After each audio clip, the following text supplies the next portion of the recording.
Terjerat pinjaman online dari 3 juta membengkak menjadi 206 juta rupiah.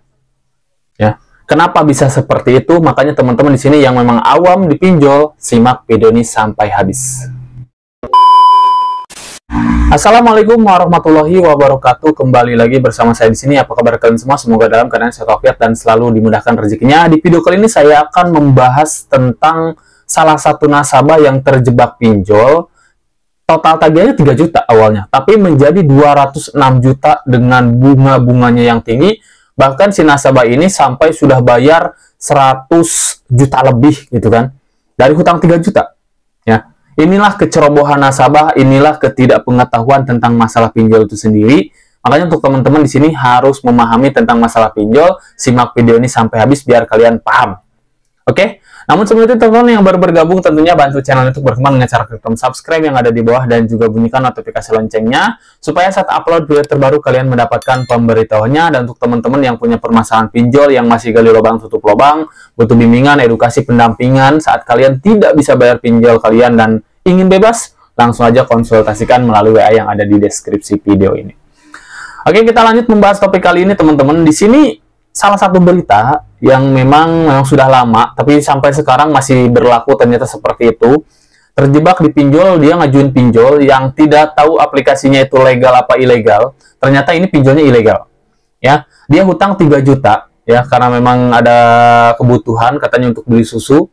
Itu kan ibu-ibu, hutang 3 juta rupiah, dia tidak sanggup bayar, membengkak menjadi 206 juta rupiah. Memang seperti itu, karena kalau pinjol ilegal itu tanpa batasan bunga. Jadi terus setiap hari bertambah bunganya. Di sini makanya teman-teman harus memahami tentang pinjol-pinjol itu sendiri, karena pinjol itu ada yang legal, ada juga yang ilegal. Kalian jangan sampai terjebak di aplikasi pinjol ilegal. Kenapa? Karena pinjol ilegal itu tanpa batasan. Mereka justru yang harus kalian pahami, harusnya kalau kalian terjebak pinjol ilegal, stop, gak usah dibayar.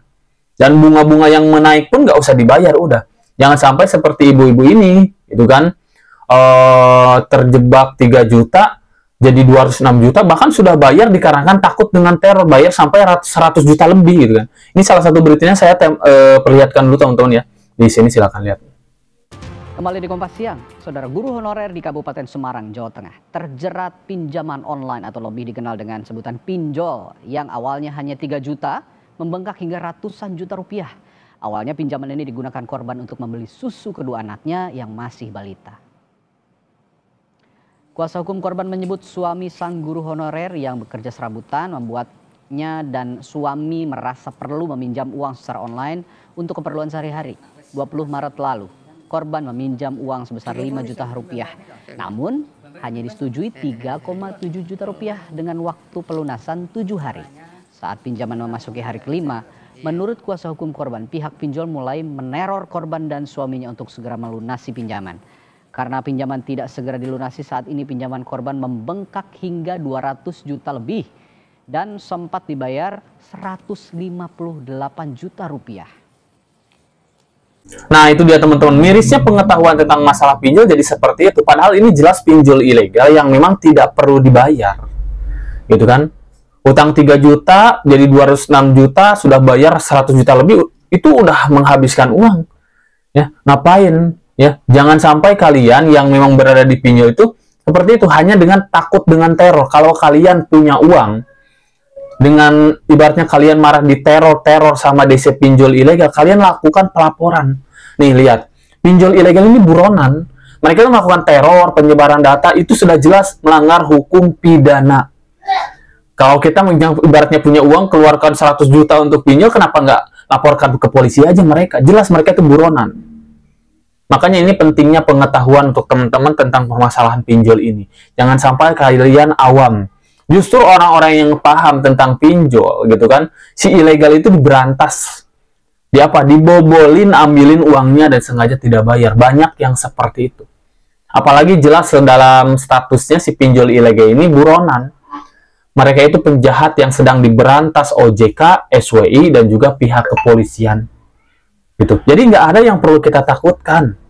Lawan harusnya, berantas harusnya. Gitu kan? Mereka apalagi sudah neror, penyebaran data, ngapain Anda bayar lagi?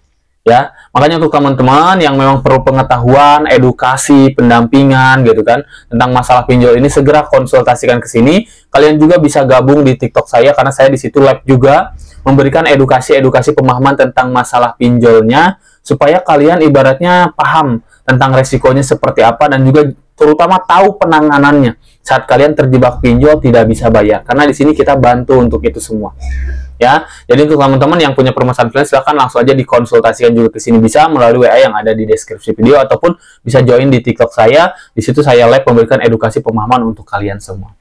Oke, jadi jangan sampai terjebak seperti itu. Intinya pinjol ilegal nggak usah dibayar harusnya ya. Seperti itu. Oke, mungkin sedikit informasinya, mudah-mudahan bermanfaat ya. Info lebih lengkap silahkan konsultasi aja. Saya pamit, assalamualaikum warahmatullahi wabarakatuh.